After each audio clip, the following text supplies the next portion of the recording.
रात का घना अंधेरा था और बारिश रुकने का नाम नहीं ले रही थी। बिजली की चमक कभी कभी आसमान को रोशन कर देती और उसके साथ तेज गड़गड़ाहट से माहौल और डरावना हो जाता। ऐसे ही मौसम में एक युवक जिसका नाम विवेक था अपने घर की ओर लौट रहा था। उसे शहर से दूर स्थित एक पुराने गांव में पहुंचना था जहां उसका पैतृक घर था। विवेक कई सालों से शहर में रह रहा था, लेकिन गांव में कोई खास वजह से उसे वापस आना पड़ा था।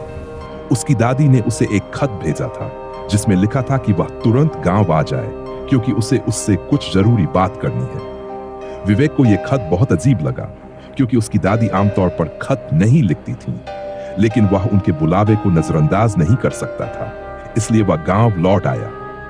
जब वह गांव पहुंचा तब तक रात गहरा चुकी थी। गांव की गलियां सुनसान थीं और बारिश की वजह से हर जगह कीचड़ भर गया था। दादी का घर गांव के किनारे एक पुरानी हवेली जैसा था जो अब काफी वीरान लगने लगा था।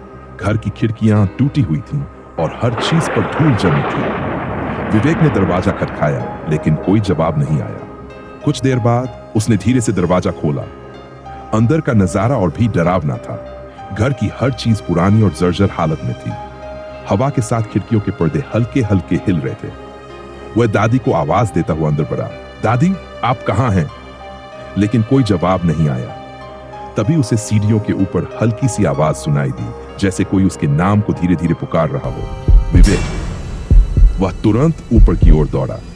ऊपर पहुंचकर उसने देखा कि दादी का कमरा खुला हुआ था, लेकिन जब उसने अंदर झांका तो वहां कोई नहीं था। कमरे में सिर्फ एक पुराना चूल्हा हिल रहा था, जैसे कोई अभी अभी यहां से उठा हो। विवेक अब डर और उलझन में था। उसने सोचा कि शायद दादी कहीं और चली गई हो, लेकिन तभी उसे कमरे के कोने में एक पुराना संदूक मिला। संदूक पर धूल की मोटी परत थी और यह वर्षों से शायद किसी ने खोला भी नहीं था। विवेक की जिज्ञासा बढ़ गई। उसने संदूक को खोला और अंदर उसे एक पुरानी डायरी मिली। डायरी के पन्ने पीले हो चुके थे, लेकिन उसमें लिखावट अब भी साफ दिखाई दे रही थी। उसने पहला पन्ना खोला और जो कुछ उसने पढ़ा उसे देखकर उसके होश उड़ गए। उसमें लिखा था, यह हवेली एक रहस्य छिपाए हुए है। इस घर में एक काला साया है जो पीढ़ियों से हमारे परिवार के साथ बंधा हुआ है। वह साया हमें कभी नहीं छोड़ता और अब उसका अगला शिकार विवेक है। मैं चाहती हूं कि वह इस सच्चाई से पहले ही वाकिफ हो जाए, क्योंकि यह साया उसे खत्म करने वाला है। विवेक के हाथ से डायरी गिर गई। उसके पूरे शरीर में सिहरन दौड़ गई। तभी उसे कमरे के दरवाजे पर किसी के पैरों की आहट सुनाई दी। वह मुड़ा और वहां उसकी दादी खड़ी थी, लेकिन उनका चेहरा अजीब सा था, सूना और भावहीन। उनकी आंखें खाली और ठंडी थीं, जैसे उनमें कोई जान न हो। विवेक ने कांपते हुए कहा, दादी यह सब क्या है? यह डायरी में क्या लिखा है? दादी ने बिना कुछ कहे उसकी ओर देखा और धीरे धीरे बोली, तुम्हें सच जानना ही होगा विवेक। यह हवेली सिर्फ एक घर नहीं है, यह एक कैद है। यहाँ एक आत्मा बंधी हुई है जिसने हमारी पूरी पीढ़ियों को अपने चंगुल में लिया है और अब उसकी निगाहें तुम पर हैं। विवेक को यह सब सुनकर विश्वास नहीं हो रहा था। आत्मा? यह सब क्या है? दादी ने कहा, तुम्हारे पिता भी इसी साए का शिकार बने थे और अब यह तुम्हें लेने आया है। इस हवेली से बाहर निकलने का एक ही रास्ता है, तुम्हें इसे खत्म करना होगा। उस संदूक में एक पुरानी ताबीज है जिसे इस घर के तहखाने में ले जाकर जलाना होगा, तभी यह साया तुम्हें छोड़ देगा।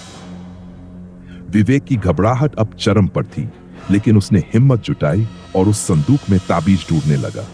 जैसे ही उसने ताबीज निकाली, हवेली में तेज हवाओं का झोंका आया और खिड़कियां जोर जोर से बजने लगीं। ऐसा लग रहा था कि कुछ अदृश्य ताकत उसके आसपास मंडरा रही हो। विवेक तेजी से तहखाने की ओर दौड़ा, जहां दादी ने उसे जाने के लिए कहा था।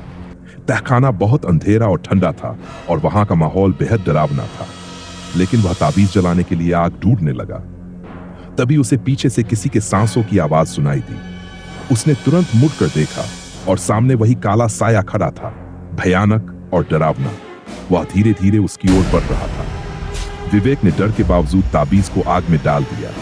जैसे ही ताबीज जली, हवेली में अचानक एक तेज चीख गूंजी और वह काला साया धीरे धीरे हवा में गायब हो गया। विवेक ने राहत की सांस ली। साया अब जा चुका था। उसने ऊपर जाकर देखा कि दादी अब सामान्य थीं। उनकी आंखों में फिर से जीवन लौट आया था। उन्होंने विवेक को गले लगाया और कहा, तुमने हमें उस श्राप से मुक्त कर दिया। अब यह हवेली फिर कभी नहीं बोलेगी। लेकिन जब विवेक ने हवेली के बाहर कदम रखा तो उसे एक हल्की सी आवाज सुनाई दी, विवेक, हम फिर मिलेंगे। विवेक रुक गया, लेकिन उस पीछे मुड़कर नहीं।